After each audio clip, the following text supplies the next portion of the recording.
ഇന്ന് എനിക്ക് കുഞ്ചുവിനും രാവിലെ നെടുമങ്ങാട് പോകേണ്ട ഒരു ആവശ്യം ഉണ്ടായിരുന്നു. നെടുമങ്ങാട് റവന്യൂ ടവറിൽ അപ്പോൾ നമ്മൾ പോയത് കുഞ്ചുവിൻ്റെ ലേണേഴ്സ് ടെസ്റ്റ് പാസ്സായി. പക്ഷേ അതിൻ്റെ ഒരു ആപ്ലിക്കേഷൻ നമ്മളത് വാങ്ങിച്ചിട്ടില്ല, അല്ലെങ്കിൽ പ്രിൻറ്റ് ചെയ്തെടുത്തിട്ടില്ലായിരുന്നേ. അപ്പം അത് പ്രിൻറ്റ് ചെയ്യാൻ വേണ്ടി പോയിട്ടുണ്ടായിരുന്നു. പോയതിന് ശേഷം എനിക്ക് നെടുമങ്ങാട് നിൽക്കേണ്ട ഒരു ആവശ്യം ഉണ്ടായിരുന്നു. അതുകൊണ്ട് ഞാൻ കുഞ്ചുവിനെ ഓട്ടോയിൽ പറഞ്ഞു വിട്ടെ. അങ്ങനെ കുറച്ച് ഞാൻ തിരിച്ച് വീട്ടിൽ വന്നിട്ടുണ്ടായിരുന്നു. വീട്ടിൽ വന്ന സമയത്ത് ചപ്പാത്തിയും തക്കാളിക്കറിയും ഞാൻ വാങ്ങിച്ചിട്ടുണ്ടായിരുന്നു. അത് കഴിഞ്ഞപ്പോൾ ഉമ്മ മരിച്ചിനെയും മുളകും കൊണ്ട് തന്നു. അപ്പം പിന്നെ ഡയറ്റ് ഒന്നും നോക്കാൻ പറ്റിയില്ല, പിന്നെ അത് കഴിച്ചു. അത് കഴിഞ്ഞ് ഞാൻ നേരെ മൈലക്കോണത്ത് വന്ന് നമ്മളെ ക്രിക്കറ്റ് കളി തുടങ്ങിയിട്ടുണ്ടായിരുന്നേ. ഇതാണേ നമ്മുടെ മൈലക്കോണത്തെ ചെറിയ ഗ്രൗണ്ട്. അപ്പം നമുക്കിവിടെ കളിക്കാൻ വേണ്ടി മുനീർ വരും, അദ്വൈത് വരും, അക്കു വരും, ആദിൽ വരും, ഉണ്ണിക്കുട്ടൻ വരും, പിന്നെ നമ്മുടെ ഷിംജിയണ്ണൻ്റെ ആദിൽ വരും, പിന്നെ ആസിഫ് വരും, പിന്നെ അത്തുവാമുണ്ട്, ഷജീറുവാമയുണ്ട്, സുബിയുണ്ട്, പിന്നെ ഇടയ്ക്കൊക്കെ ആദി വരാറുണ്ട്, പിന്നെ അനുരാഗുണ്ട്, പിന്നെ ഷിംജിയണ്ണ ഉണ്ട്. പിന്നെ ഷിംജിയണ്ണ ഞായറാഴ്ച മാത്രം വരും. പിന്നെ നമ്മളെ മമ്മുവും വരാറുണ്ടേ.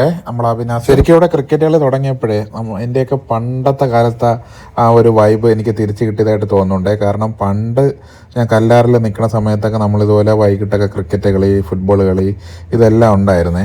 പിന്നെ കുറേ നാളുകൾക്ക് ശേഷമാണ് പിന്നെ വീണ്ടും വൈകിട്ടൊക്കെ ഒരു ക്രിക്കറ്റ് കളിയൊക്കെ ആയിട്ട് വീണ്ടും സ്റ്റാർട്ട് ചെയ്യാൻ പറ്റിയത്. അപ്പം ഇവിടെ മൈലക്കോണത്ത് നിന്ന് തുടങ്ങിയതിന് ശേഷമാണ് എനിക്കിതൊക്കെ ഒന്ന് തിരിച്ചു കിട്ടിയത്. അതിൽ ഒരുപാട് സന്തോഷം. മുനീറും അദ്ദേഹം +1 ആണ്, അതുകൊണ്ട് 4:30 തൊട്ടാണ് തിങ്കൾ മുതൽ വെള്ളി വരെ കളിക്കുന്നത്. അങ്ങനെ ക്രിക്കറ്റ് കളിയൊക്കെ കഴിഞ്ഞപ്പം ഒരാൾ ഓടി വന്നിട്ട് എനിക്ക് മാർക്ക് കിട്ടി 15-ന് 12 പറഞ്ഞ് കാണിക്കുന്നുണ്ട്. ആരാണെന്ന് ഞാൻ പറയാം. കഴിഞ്ഞപ്പോൾ നമ്മുടെ അടുത്ത താരം തുമ്പി വന്നിട്ടുണ്ടായിരുന്നേ, താക്കോലൊക്കെ എടുത്തുകൊണ്ട്. അങ്ങനെ തുമ്പിയൊക്കെ കൊണ്ടൊന്ന് കറങ്ങിയിട്ട് വരാമെന്ന് പറഞ്ഞ് പോയായിരുന്നു. അപ്പം നമ്മളിവിടെ ചായത്തിന് 2 ലോട്ടറി ടിക്കറ്റ് എടുത്തിട്ടുണ്ടായിരുന്നേ. എടുക്കാൻ കാരണം മുമ്പ് ഇവിടെ നിന്ന് എടുത്ത സമയത്ത് നമുക്കൊരു 100 രൂപ പ്രൈസ് അടിച്ചത്. അപ്പം അതിൽ 2 ടിക്കറ്റ് വാങ്ങിയതാണ്. അങ്ങനെ അതെല്ലാം കഴിഞ്ഞ് കുഞ്ചുവിനെ മൈലക്കൊണ്ടത്താക്കിയിട്ട് ഞാൻ തിരിച്ച് കലങ്കിൽ വന്നിട്ടുണ്ടായിരുന്നു. കലങ്കിൽ വന്നപ്പോഴാണ് കോമഡി. കുഞ്ചു രാത്രി 12 മണിയാകുമ്പോൾ എന്നെ കാണുമെന്ന് ഭയങ്കര വിഷമമായിരുന്നു. എന്നെ വീഡിയോ കോളൊക്കെ വിളിച്ചിട്ട് ഒക്കെ വരോ, ഞാൻ കലങ്കിൽ വരാം എന്നൊക്കെ പറഞ്ഞുകൊണ്ടിരുന്നേ. അങ്ങനെ ഞാൻ പറഞ്ഞു, നീ ഒരു കാര്യം ചെയ്യും, എൻ്റെ വണ്ടി ഇല്ലായിരുന്നു, കാരണം നമ്മളെ 2 വണ്ടികളും മൈലക്കോണത്ത് കിടക്കുകയായിരുന്നു. അപ്പം നീ ഒരു ഓട്ടോ വിട്, അപ്പം ഞാൻ അതിൽ വരാമെന്ന് പറഞ്ഞു. അങ്ങനെ രാത്രി പാവം മൈലക്കോണം ഓട്ടോയെ വിട്ടു. അങ്ങനെ അങ്ങ് പോയിട്ട് തിരിച്ച് ഞാൻ കാർ എടുത്തുകൊണ്ട് വന്ന് ഞാനും കുഞ്ചും കൂടെ തിരിച്ച് കലങ്കിൽ വന്നേ.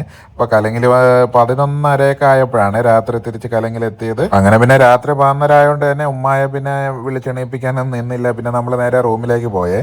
നമ്മൾ മൂത്തുക്കാര റൂമിലാണ് കിടന്നത്. മുകളിൽ മൂത്തുക്ക അങ്ങ് തിരുവനന്തപുരത്ത് പോയിട്ടുണ്ടായിരുന്നേ, മൂത്തുക്കയുടെ വൈഫിന്റെ വീട്ടില്. അങ്ങനെ നമ്മൾ വിചാരിച്ചു അങ്ങനെ മുകളിൽ കിടക്കാന്ന് വിചാരിച്ചു. അങ്ങനെ നമ്മൾ മുകളിൽ പിന്നെ കിടക്കാൻ വേണ്ടി വന്നു. അപ്പോൾ മൂത്തുക്കയുടെ ഫ്രെയിമും കാര്യങ്ങളെല്ലാം ഇവിടെ വെച്ചിട്ടുണ്ട്. അപ്പോൾ നമ്മൾ ഇന്നത്തെ വീഡിയോ ഇത്രയേ ഉള്ളൂ. അപ്പോൾ വീഡിയോ ഇഷ്ടപ്പെട്ടാൽ സബ് അടിക്കാൻ മറക്കല്ലേ.